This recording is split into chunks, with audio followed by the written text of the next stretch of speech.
everyone, welcome back for part 3 of my At the Cross short story series. Now, writing the crucifixion of Jesus is no simple task. I didn't want to leave anything out of this important scene, so there was so much information that I needed to include. And imagining this scene through the eyes of a Roman soldier made it even more interesting. The soldier that exclaimed, "Surely this man is the Son of God," likely had at least some sort of understanding of the Jewish faith, since he was stationed in Jerusalem, which is the heart of the Jewish people.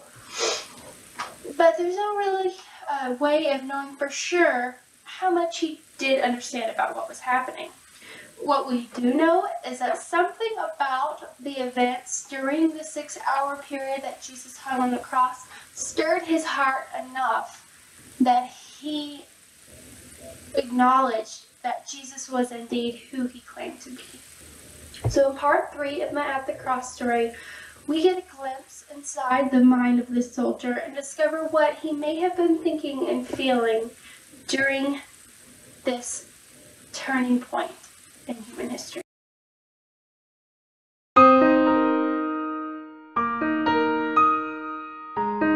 This was no ordinary crucifixion. Felix Maximus had presided over his fair share of them, and none had unsettled him in this way. Felix tore his eyes away from the Cyrenian, kneeling in the dust and weeping over his bloody hands. When he had picked the man out from the crowd and forced him to bear the Nazarene's cross, Felix hadn't anticipated the man's tearful reaction. "Simon of Cyrene," he'd heard the Nazarene call him. Did they know each other somehow? For a supposed heretic, the man certainly did have a great number of supporters. The tearful, soul-splitting cries of those who loved him had been nearly as plentiful as the furious demands to crucify him. Felix shuddered at the memory, his stomach turning over itself. Behind him, his fellow soldiers were dragging the Jewish rabbi toward his assembled cross, stripping the garment from his beaten body until all he wore was a bloody loincloth. Felix shook his head, attempting to dislodge the unsteady feeling that had taken up residence. "You are a soldier of Rome. This is who you are. This is what you must do. There is no room for weakness or guilt. The weak will fall and only the strong will survive." It was a mantra he'd frequently repeated to himself since being conscripted from his family's farm and into the army of Rome at the age of 18. Throughout the long, hard days of training with his legion, throughout the years of subjugating Rome's conquered lands and people, with time, the inner speech had become a belief, and subsequently an identity, his identity. He had taken the lives of more fellow humans than he could count, overseen executions until they all blended together into a blur, and it had not bothered him in years, until today. This man is innocent. How did he know? Felix wasn't quite sure. Maybe it was the way Jesus quietly wept throughout the flogging Felix had overseen. Perhaps it was a quiet dignity with which he'd carried his cross until his body could bear the weight no more. Or maybe it was the way he'd looked at the Cyrenian, the kindness with which he'd spoken the man's name. Something about this man did not sit right with Felix. Somehow the charges of blasphemy and inciting rebellion among the populace did not ring true. "Drink this, Jew." Felix turned at the voice of one of his men. The soldier was offering Jesus a vessel of soured wine mixed with myrrh, an anesthetic meant to ease the suffering of those crucified. The soldier forced the drink against Jesus' lips, but he sputtered and choked on the first sip and pushed it away, refusing it. His fellow soldiers sneered. "Suit yourself." "Stretch him out," Felix ordered. His men grabbed Jesus and forced him to lie down on the rough wooden beams of his cross. Well, forced wasn't the right word. The man was so weak from blood loss that he practically collapsed. Now for the most gruesome moment of every crucifixion. Already the other two criminals, one a zealot and the other a common thief, were screaming in agony as nails were driven into their wrists. "Nail him down." One soldier held down Jesus' arm, bracing it tight in case he tried to jerk away, while the other held the nail and hammer. Felix crossed his arms over his breastplate, The sweat broke out across his face, and he knew it had nothing to do with the Judean heat. "You are a soldier of Rome. This is what you must do." He gave a sharp nod and set his teeth. The hammer clanged against the first thick iron nail 1, 2, 3 times, driving the metal through the flesh, cartilage, and bone of Jesus' wrist. For the first time that day, the man gave a blood-curdling cry. Another nail was driven through his other wrist and then through his crossed feet. "Lift him up." Felix motioned to his men, and they obeyed, as they always did. With grunts and groans, they hoisted the cross and its occupant onto their shoulders and into an upright position, locking it into the hole dug in the earth. Jesus gasped for breath through the pain Felix knew racked his body. Crucifixion victims faced an excruciating dilemma. If they hung by their wrists, their arms strained painfully against the nails and their lungs could not expand and contract. So in order to relieve their arms and draw their next breath, they had to push their weight up with their nailed feet, which also caused mind-numbing pain to shoot up their feet and legs. It was a constant choice between one pain and another, the need to inhale and the need to exhale. For hours, these 3 victims would hang, caught in that agonizing dilemma, until they no longer had the strength to move and slowly suffocated to death. A blanket of clouds covered the sky, but the morning sun broke through in patches, like spears of light. One particularly bright shaft shone down just behind Golgotha. Felix squinted against it, studying Jesus' face. How long would he suffer? 10 hours? 20?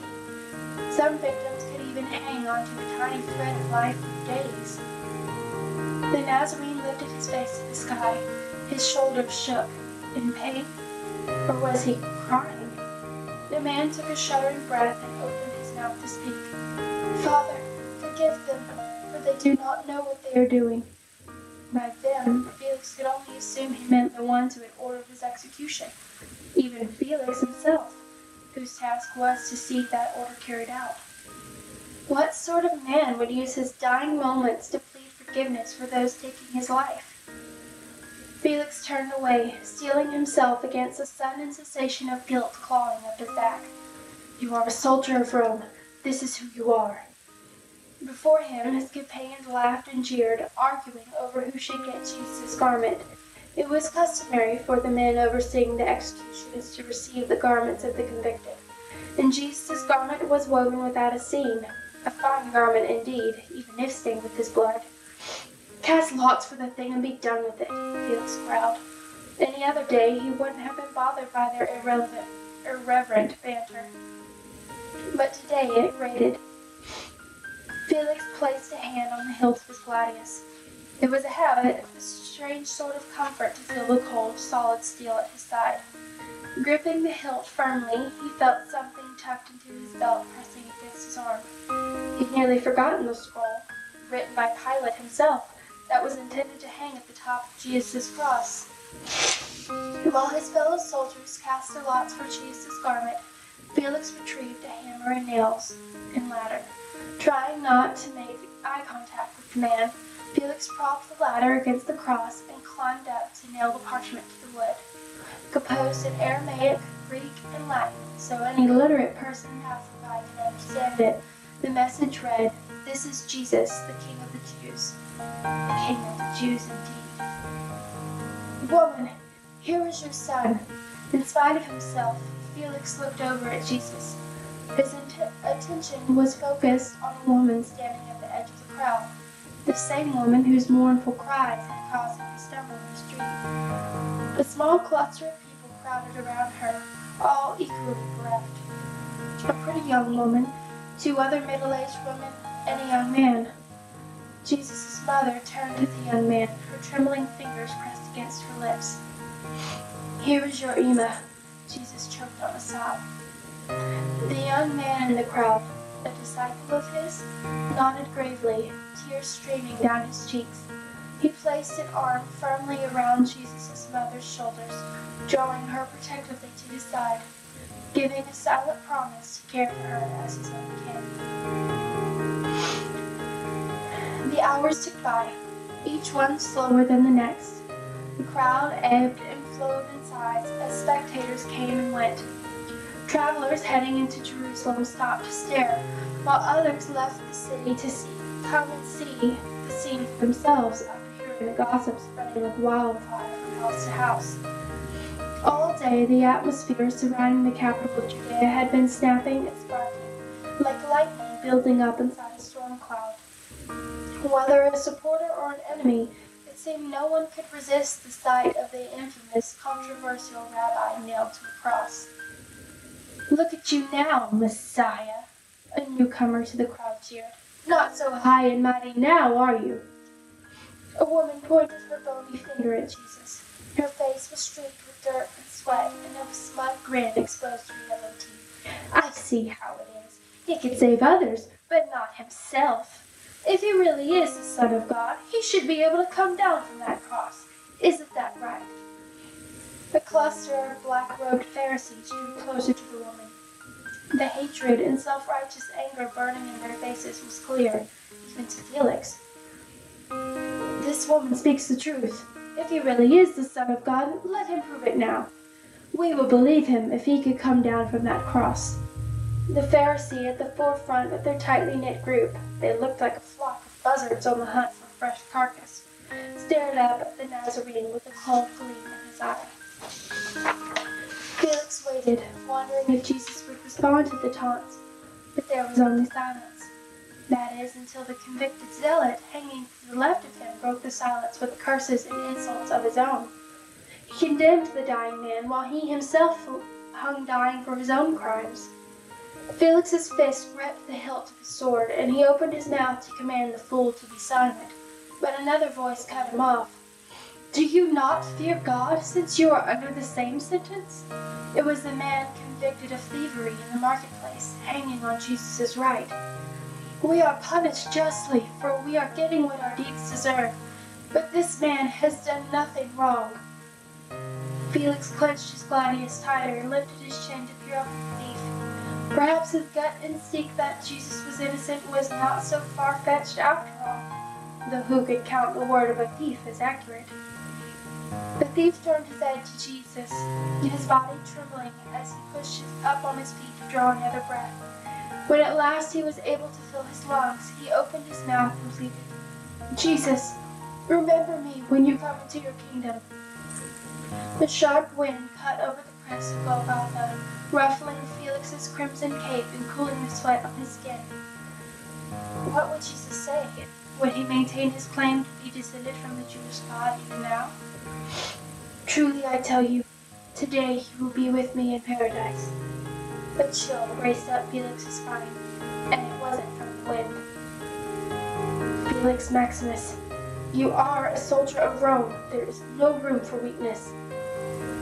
Suddenly the winds picked up again, swirling in strong blasts around the crosses and through the crowd of onlookers. The dreary clouds that had hung heavy all day began to swell and darken. Felix braced his helmet against his head and looked at the sky.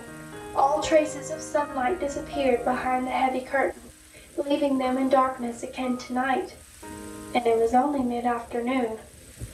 The unease he'd been feeling all morning circled around his chest and cinched tight. Were Jupiter and Tempestus showing their wrath? Or was it the Jews' God, the one Felix had heard referred to as Yahweh, responsible for stealing the sun from the sky? The crowd surged with cries of alarm, staring up at the sky and bracing their robes and headdresses against the whipping wind. Felix stepped away from the foot of the cross and drew closer to the edge of the crowd. He put out his hands and shouted over the noise of the wind, "Remain calm! Return to the city if you wish. It looks as if a storm is on its way." "Eli, Eli, lema sabachthani." Jesus' broken voice split the air sharper than any sword. Felix whirled to face him again. The words were not spoken in Aramaic or even Greek. Perhaps it was Hebrew? "He calls for Elijah," the woman shouted behind Felix, though who this Elijah was he could not guess. Jesus lowered his head, his body trembling as it sagged against the cross. Fresh rivulets of blood ran from the place where the nails pierced his wrists and dripped to the ground below. Felix knew every movement, however small, cost him dearly. Earlier, the man had refused the wine mingled with myrrh, but perhaps after so many hours of torment, he would now accept the anesthetic. Decimus, Felix ordered one of his men to approach. Yes, Centurion. Retrieve the soured wine again. The soldier nodded in deference, left, and returned a moment later with the container of soured wine, a sponge, and hyssop stalks. Felix accepted the items from the man and approached the cross once more. He stood just a cubit away from its base, directly beneath the dying man. A great, fat drop of blood splashed against Felix's calica, seeping through the leather bands into his toes. The breath lodged in his throat. Blood was nothing new to him, usually far more than a single drop coated Felix's skin. So why did the sight of that drop of crimson leave him so unnerved? You are a soldier of Rome. This is who you are. This is what you must do. There is no room for weakness or guilt. The weak will fall, and only the strong will survive. This is who you are, he hissed between his teeth once more. Then Felix lifted his head, prepared to offer the wine to Jesus, and realized he was already looking at him. The man's lips lifted wearily, smiling at him. The Roman soldier charged with overseeing his execution. This is not who you are. Felix flinched. Had he heard the words spoken aloud? But no. Jesus was only now opening his mouth to croak out, I thirst. Suddenly trembling, Felix hurriedly soaked the sponge in the wine and used the hyssop to raise it to the man's lips. His arm quivered as he held the offering aloft, allowing Jesus a few moments to partake of the drink. Pulling back, Jesus met Felix's eye again and nodded slowly in thanks. Felix could do nothing but stare. Lifting his face to the black sky, Jesus seemed to draw every ounce of strength he had left into pushing himself up at his feet. Father, into your hands I commit my spirit. And then, with another shuddering breath, he shouted, It is finished. Suddenly, lightning split the sky down its center, tracing a jagged trail from the heavens to the earth. The ground beneath Felix's feet began to quake. Rocks, boulders, the size of men, cracked in half. The crowd erupted into chaos, many fleeing down the hill and toward the gates of Jerusalem, if their legs could carry them across the shaking ground. Women shrieked in terror and prayed to their God to spare them. Unable to balance his weight any longer, Felix tumbled to the ground, pushing himself up with his hands, in time to see Jesus' mother and her companions also drop to their knees in a tight huddle. The young man, charged with the mother's care, stared up at the cross, a look of pain and fear crumbling his features. Felix scrambled around on his hands and knees to follow the man's gaze. Jesus' head lowered forward against his bloody chest. He was dead. The earth was at last grew still, but the trembling in Felix's limbs renewed in earnest.